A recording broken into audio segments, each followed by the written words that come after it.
Muy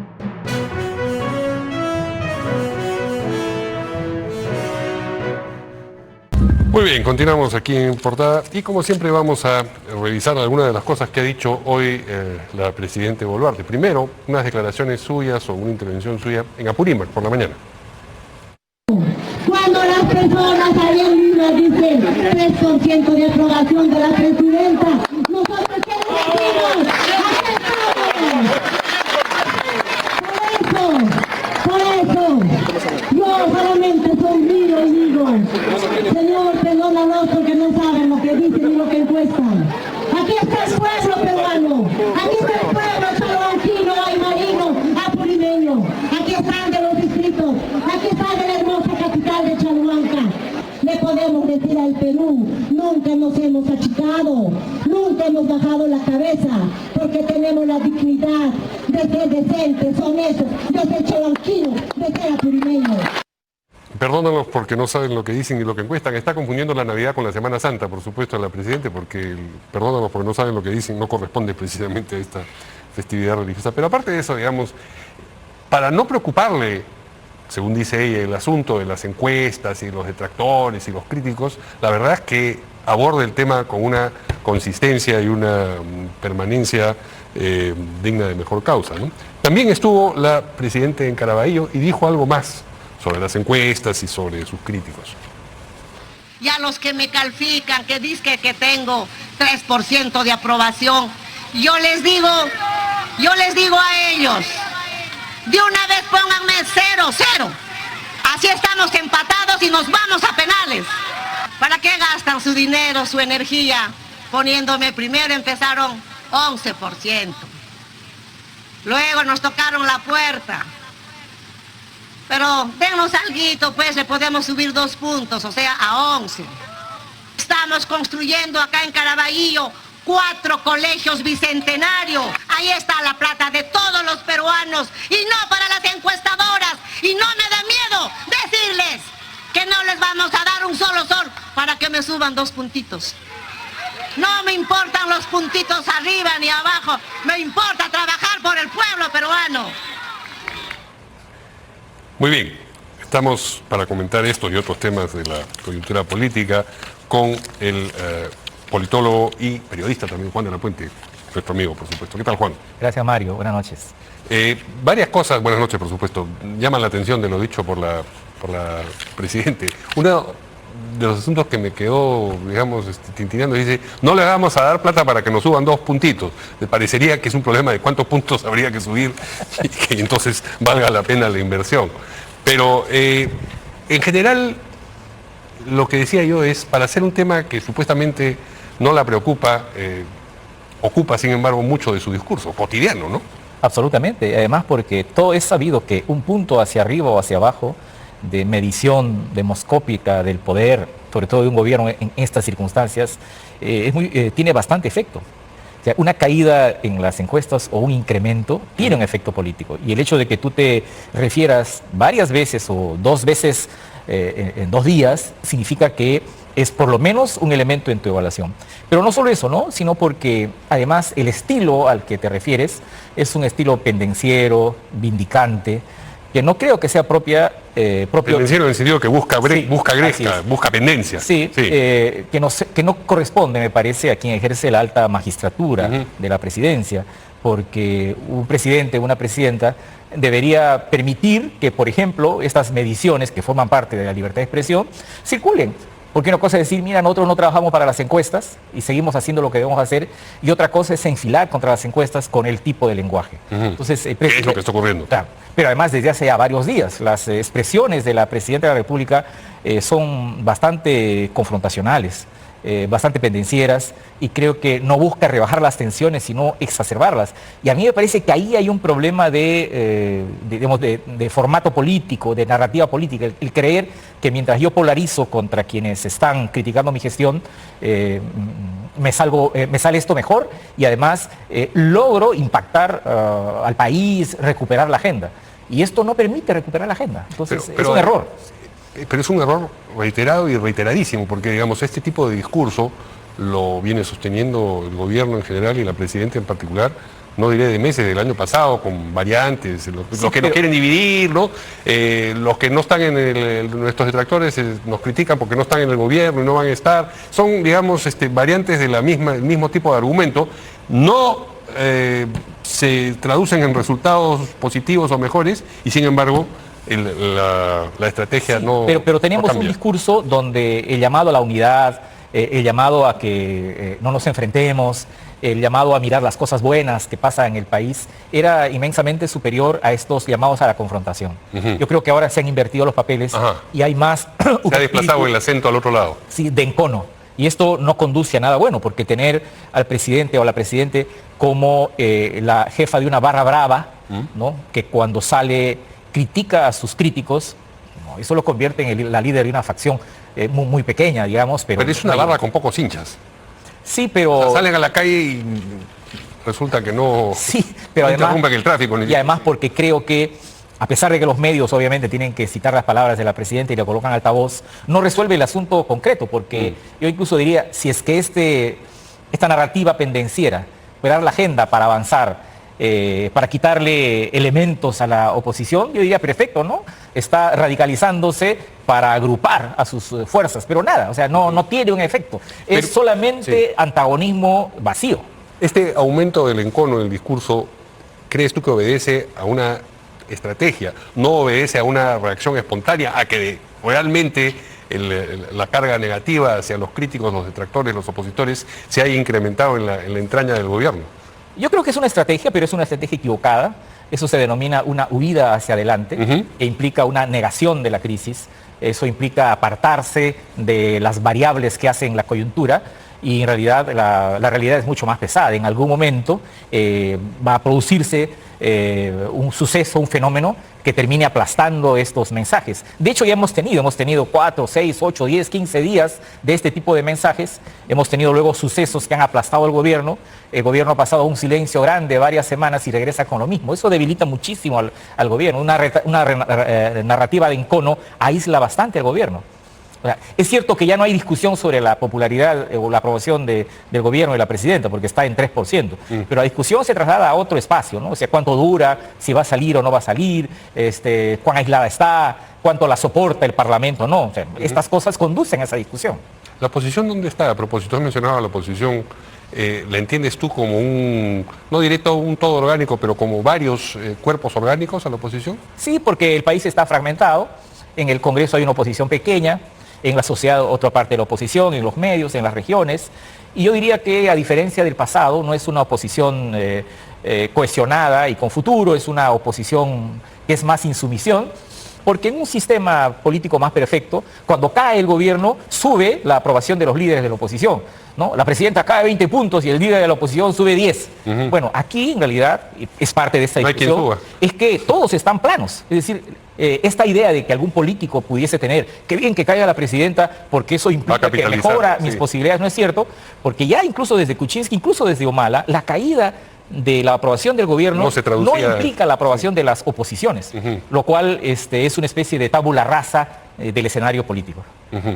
Entonces, no hay quien termine de celebrar la caída de la popularidad presidencial. Salvo en el elemento que he señalado, es decir, que este discurso de encono aísla más a la presidencia, la hace más vulnerable, menos defendible, porque si es que tú empiezas ya a atacar a los medios, a las encuestadoras, etcétera, y dices, estás envidioso porque no tienes espacio en el gobierno. Entonces, digamos, se convierte en una narrativa bastante risible. Es decir, llega un momento en que se discute, oye, estamos defendiendo a alguien que ya no merece ser defendida. Y sin embargo, por lo menos en el gabinete, la defensa es cerrada. Se produce un fenómeno que uno ve en muchos lugares en la política, que tiene que ver con que quienes están en el poder no se rinden ante la evidencia. A veces cínicamente, a veces por un tipo de ceguera que se produce con algún estímulo que hace falta analizar, pero esa es la impresión que da. Y dice, bueno, pero todos estos ministros salen a defender la idea de la pena de muerte, salen a repetir el argumento de que, caramba, las encuestas no recogen el verdadero sentir de la gente, las verdaderas encuestas están acá, donde están pronunciando el discurso y cosas por el estilo. Pero es una defensa bastante débil, porque también el gabinete es bastante liviano. No, claro. Y entonces no tenemos un cuerpo de gobierno que sea más o menos solvente, con alguien que se plante y ejerza o pronuncie un discurso más organizado, ¿no? ¿Otara lo hacía? Lo hacía mejor, pero mi impresión es de que ya hace varios años tenemos gabinetes bastante febles, porque el sistema está rascando la olla y cada vez se encuentran menos personas dispuestas a apostar por un equipo de gobierno. Una de las razones por las cuales probablemente en varios sectores no se producen cambios es porque es difícil encontrar. Hay un problema serio de recurso humano para la dirección del Estado en las condiciones en que nos estamos moviendo. Entonces sí, los ministros repiten lo que dice la presidenta, pero no hay un nivel de influencia. ¿Y se lo creen? Probablemente no, porque la manera como entran y salen del debate demuestra que en realidad están siguiendo solo una consigna. En este momento, salvo lo que dijo aquí en este canal el ministro de Justicia, ¿no?, que solo habló procedimentalmente, no podríamos decir que el gobierno está convocando a una deliberación nacional sobre teniendo, la pena sobre la pena de muerte, teniendo un punto de vista. Es curioso, ¿no? Porque cuando en una democracia tú convocas a una deliberación nacional, dices cuál es tu punto de vista. Acá no, hay que estudiar la pena de muerte y convocamos a la deliberación nacional. En 5 minutos el presidente del Poder Judicial que estuvo aquí, digamos, fue muchísimo más consistente que todos los ministros juntos. Se entiende, digamos, o es lo que sugiere que en el Poder Ejecutivo y la Presidenta en particular están de acuerdo con la pena de muerte, pero no lo dicen con todas sus letras, ¿no? Dice, no hay espacio ni en las calles ni en las cárceles para personas que cometen tales crímenes. Eso quiere decir pena Yo tengo de muerte, la sensación, ¿no?, que por su tradición política, el canciller, el premier, probablemente 2 o 3 ministros más están, digamos, ontológicamente en contra de la pena de muerte. Y entonces, por esa razón, incluso la defensa de este debate es una defensa bastante feble, bastante débil, ¿no? Y entonces, creo que ha cumplido esta discusión el propósito de distraer. ¿Sí? No ha distraído mucho, pero, digamos, tampoco es que se discutían grandes temas en el país, ¿no? Yo creo que más ha entretenido que distraído. Esa es una buena distinción, ¿no? Claro. Porque probablemente, si es que nos hablamos de eso, probablemente el escenario político ahí tiene muchas... Nadie ha dejado de mirar los problemas que podría haber con el cofre o con si estuvo bajo anestesia total o no la Presidente por hablar de la pena de muerte. Es decir, se puede mascar chicle y montar bicicleta al mismo tiempo. Sí, pero digamos, también es cierto que hablando de este asunto de la estética de la operación de la Presidenta, el tema también ha pasado, pasa y regresa, porque creo que hemos cambiado el escenario. Nosotros teníamos un escenario que yo diría que es como una especie de zigzag, una montaña rusa. Teníamos momentos de tensión y bajábamos esa tensión, subíamos y bajábamos. Mi impresión es de que desde el mes de julio a agosto esto se ha convertido ya en una espiral. Y entonces los temas no se van. Los temas retornan. Retorna el tema del cofre, retorna el tema de la operación de la Presidenta, va a retornar, vamos a tener hasta varias semanas más, el tema de la red de prostitución en el Congreso. Bueno, todavía no hemos empezado a hablar del Congreso. Y entonces, sí, eso es lo complicado de esta situación, porque si es que la situación del país ya no es una montaña rusa, sino una espiral, rebajar las tensiones es mucho más difícil y ahí el cielo es el límite, ¿no? Vamos a hablar del Congreso, pero antes de dejar el Ejecutivo, hay un tema que es limítrofe entre una cosa y la otra. Tú te estoy pidiendo que especules. ¿Crees que dura hasta el 28 de julio del 26 la señora Boluarte? Yo creo que hay menos posibilidades de que dure, ¿no? Y eso yo creo que está bastante ligado más que a ella y más que al gobierno, que creo que es objeto de una implosión sustantiva, tiene que ver mucho con las posibilidades electorales de los partidos que lo sostienen. De hecho, 2 bancadas que son Avanza País y Renovación Popular ya han marcado grandes distancias y es sostenido por otras 2 bancadas, Fuerza Popular y Alianza para el Progreso, por razones distintas, ¿no? Porque en el caso, creo que de Fuerza Popular, lo que quiere es que no se desordene más el espacio para que en elecciones mucho más predecibles su candidata pueda tener más opciones. En el caso de APP, en realidad lo que quieren es tener determinados cupos en estos 2 años, tener ¿no? la dosis de poder que más o menos... Entonces, pero la pregunta es cuánto más ellos podrán sostener a costa de sus posibilidades electorales al gobierno. De manera que pronóstico reservado. Estamos aquí en Portada conversando con el politólogo periodista Juan de la Puente y habíamos dicho, vamos a hablar del Congreso. Y hay una noticia que tú has mencionado que, digamos, no le hacía falta al Congreso para mediar su imagen un poco más, pero lo ha conseguido, que es esta noticia por confirmar, digamos, en sus detalles, de la existencia de una red de prostitución dentro del Congreso y además que todo este asunto esté vinculado con la muerte que parece del Chicago de los años 20 y tantos, ¿no?, de la bueno, la persona que estaba encargada de determinadas responsabilidades ahí en el Congreso. Mira, hay dos maneras de enfocar esto, ¿no? He escuchado algunas opiniones oficiales en el Congreso que dicen qué terrible lo que ha pasado y que se vaya a una investigación a fondo, dando la impresión que esta es una excepcionalidad. Es una cosa terrible, extraordinaria, excepcional. Pero a mí me parece que, siendo grave y siendo terrible, me parece que es un elemento más de un proceso de descomposición parlamentaria que empezó incluso hace muchos años, años antes de este Parlamento, y que creo que tiene que ver con lo que podría yo denominar un sistema prebendario que se instaló en el Congreso. Yo dato entre el año 2014 y 2015, donde se destruyó el aparato que venía de carrera, se le rebajaron funciones al oficial mayor, se arrinconó al equipo que venía incluso desde los años 80, equipo de funcionarios bastante eficaces, se abultó la planilla, se entregaron, en un parlamento fragmentado, se entregaron cupos a partidos, el 2014, 15, 16, adelante fueran otros, ahora son otros, y entonces se parceló el parlamento con cuotas administrativas, las bancadas se han hecho casi imperceptibles, hay una hegemonía del parlamentario de manera muy individual sobre su bancada. Hay cosas tan extrañas como, por ejemplo, que un partido como Perú Libre entró con 37 y hoy día tiene 12, pero hay un partido que entró con 5, que es Podemos, y ahora tiene 9. Es el único partido que ha podido crecer en medio de la crisis, precisamente porque en general el Congreso se ha manejado con esto. Bueno, el verbo Podemos promete, pues, ¿no? Claro. Podemos, falta agregar el Y entonces, lo que infinitivo. Entonces, lo que esta red de prostitución ha hecho estallar es el sistema prebendario. Y si queremos resolver, más allá de la investigación, es fijarse hoy día en este sistema prebendario en el que se ha convertido el Parlamento, ¿no? Ya, pero, digamos, se ha escalado como 3 peldaños, si no 5, cuando esto tiene que ver, por un lado, con prostitución, pero sobre todo con sicariato. Sí. Eso, digamos, eso ya es inédito en un Congreso o en un ambiente alrededor del Congreso que ya tenía, digamos, episodios inéditos acumulados de tiempo atrás. Bueno, hemos tenido un parlamentario en este periodo que violó a una asesora o a una funcionaria en su oficina. En el pasado, un parlamentario puneño fue también desaforado porque violó incluso a una menor de edad. Luego tenemos el caso de parlamentarios que le han robado el sueldo, y claro, el argot popular los conoce como mochasueldos, cuando en realidad son robasueldos. Claro. Luego, es una práctica bastante anterior. Hemos tenido parlamentarios un parlamentario despidió a una trabajadora estando embarazada y no la quiso reponer. Es decir, tenemos varias de esas cosas. Esto, digamos, es lo más grave porque es una red de prostitución. Pero yo diría sobre esta red 3 cosas que es grave. Uno es el asunto del sicariato, que tú mandas silenciar a una persona matando. Segundo, lo que he leído es la facilidad con que se contrataba personal sin credenciales académicas. Eso hace 10 o 12 años, eso no era posible, ¿no? Ahora, con una facilidad, la movilidad del recurso humano es impresionante. Y tercero, es estos cotos cerrados, porque si bien es cierto que el coto cerrado del partido A permite tener un gerente además es visible, ¿no?, de asuntos jurídicos y constitucionales.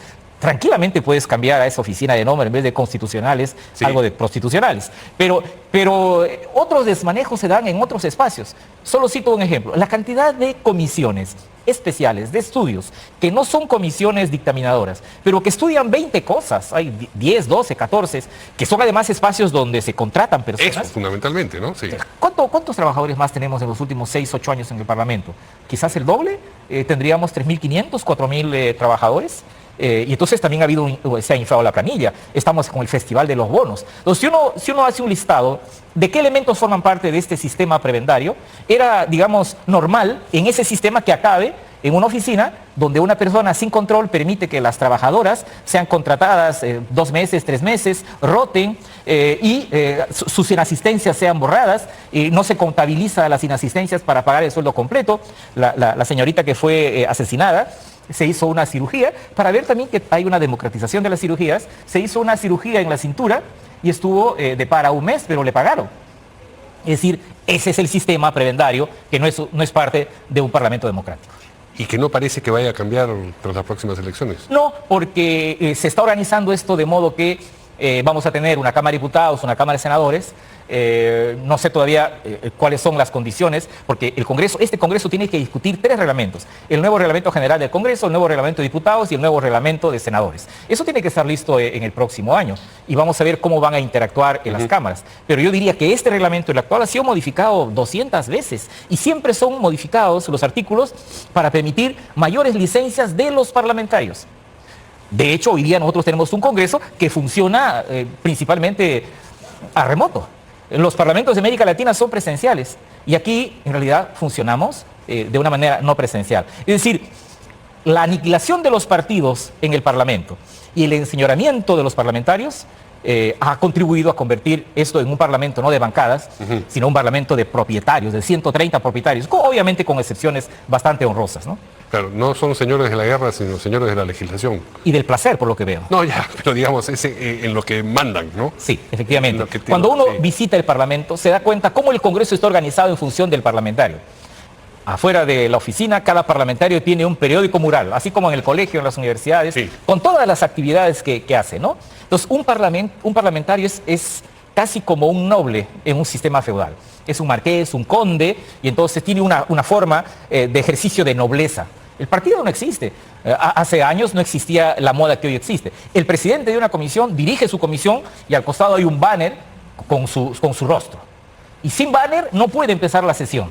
Y yo he visto casos en eventos donde van 2 o 3 parlamentarios y donde hay una especie de baile de banners. Cuando habla A, aparece su banner, y cuando habla B, aparece su banner y se saca el otro banner. Y entonces sí, esto es el reflejo de este parlamento donde no hay partidos, no hay bancadas, el oficial mayor ha sido arrinconado, no hay meritocracia, hay cupos de poder administrativos y bueno, es el sistema prebendario. Bueno, es una forma optimista de terminar el año. Una especie de realismo crítico. No, pero no hay por qué evadir, digamos, una situación si es que lo que corresponde hacer el balance de fin de año. Así es.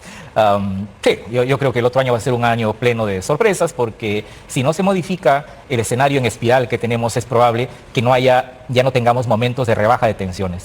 Y yo creo que el Perú necesita cierta tranquilidad para ir al proceso electoral y no necesita de fuerzas incontrolables que pueden desbocarse, ¿no? Pues muy bien, muchas gracias a Juan de la Fuente por acompañarnos en este balance final del año aquí en Portada. Y nosotros nos vamos, no solamente nos vamos hoy, sino nos vamos por lo que resta del año, porque vamos a entrar a unas vacaciones, pero vamos a regresar, por supuesto, no bien empiece enero, el 2 de enero, en Portada y con más entrevistados y más noticias políticas que comentar con ustedes. Muchas gracias, nosotros nos vamos, se van a quedar ustedes, como siempre, con Angélica Valdés y Primero a las 8. Gracias, buenas noches.